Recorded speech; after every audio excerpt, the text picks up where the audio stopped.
জড়িয়া সত্য মায়া বাঁধনে আবদ্ধ, সে মৃত্যুর আবর্তে আবারও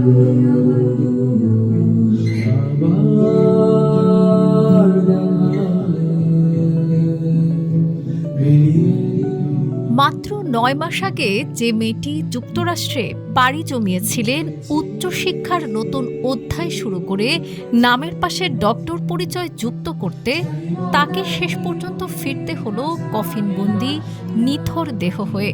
অবশেষে আজ চিরনিদ্রায় শায়িত হলেন নাহিদা সুলতানা বৃষ্টি।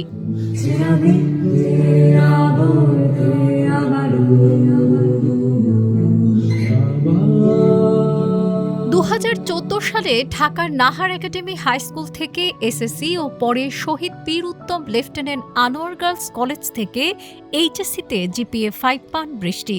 এরপর নোয়াখালী বিজ্ঞান ও প্রযুক্তি বিশ্ববিদ্যালয় থেকে কেমিস্ট্রি অ্যান্ড কেমিক্যাল ইঞ্জিনিয়ারিংয়ে স্নাতক সম্পন্ন করে বাংলাদেশ প্রকৌশল বিশ্ববিদ্যালয়ে স্নাতকোত্তরে ভর্তি হন।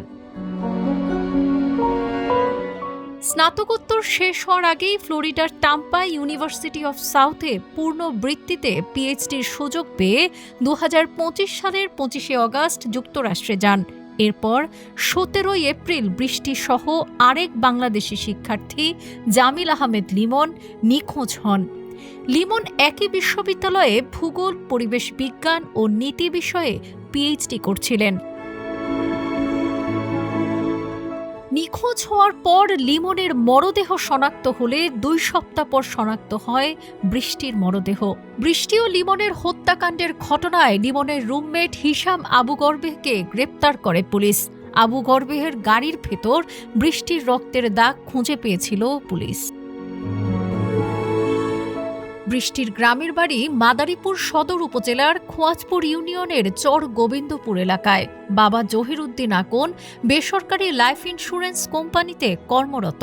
2 যুগেরও বেশি সময় ধরে রাজধানীর মিরপুরে পরিবার নিয়ে থাকেন। 2 ভাই বোনের মধ্যে বৃষ্টি ছিলেন ছোট। ফ্লোরিডার অরল্যান্ডো আন্তর্জাতিক বিমানবন্দর থেকে 7 মে বৃষ্টির মরদেহ পাঠানো হলে 9 মে শনিবার সকালে ঢাকার হযরত শাহজালাল আন্তর্জাতিক বিমানবন্দরে বৃষ্টির মরদেহ পৌঁছায়। পরিবারের সদস্যরা দুপুর 1:30টায় মরদেহ নিয়ে গ্রামে পৌঁছালে শেষবারের মতো বৃষ্টিকে দেখতে ভিড় করেন আত্মীয় স্বজন, বন্ধু বান্ধব ও এলাকাবাসী। এরপর কান্নায় ভেঙে পড়েন সবাই। ঢাকায় বসবাস করলেও গ্রামের বাড়ির সঙ্গে গভীর সম্পর্ক ছিল বৃষ্টির। ছোটবেলা থেকেই মেধাবী, ভদ্র স্বভাব হওয়ায় এলাকার সবার কাছে প্রিয় ছিলেন বৃষ্টি, এমনটাই জানান স্বজনেরা। শনিবার আসরের নামাজের পর চর গোবিন্দপুর উচ্চ বিদ্যালয় মাঠে তার জানাজা অনুষ্ঠিত হয়। পরে পারিবারিক কবরস্থানে দাদা দাদির কবরের পাশেই তাকে দাফন করা হয়। এর আগে বুধবার যুক্তরাষ্ট্রের টাম্পায় স্থানীয় সময় বেলা 2টায় বৃষ্টির প্রথম জানাজা অনুষ্ঠিত হয়। মৃত্যুর পরেও বৃষ্টির স্বপ্নের স্বীকৃতি আসে ডক্টরেট ডিগ্রির মাধ্যমে। 8 মে ইউনিভার্সিটি অফ সাউথ ফ্লোরিডার সমাবর্তনে নিহত বৃষ্টি ও লিমনকে মরণোত্তর ডক্টরেট ডিগ্রি দেওয়া হয়। কিন্তু সেই অর্জন দেখে যেতে পারলেন না বৃষ্টি। রয়ে গেল শুধু অপূর্ণ স্বপ্ন, অশ্রুসিক্ত বিদায় আর এক মেধাবী জীবনের অসমাপ্ত গল্প। কেন 2 জন শিক্ষার্থীকে এভাবে হত্যা করা হয়েছে তা এখন পর্যন্ত উদ্ধার করতে পারেনি পুলিশ। তবে তদন্ত চলমান রয়েছে।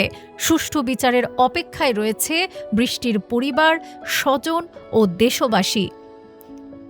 সাবরিনা কাজী, আজকের পত্রিকা।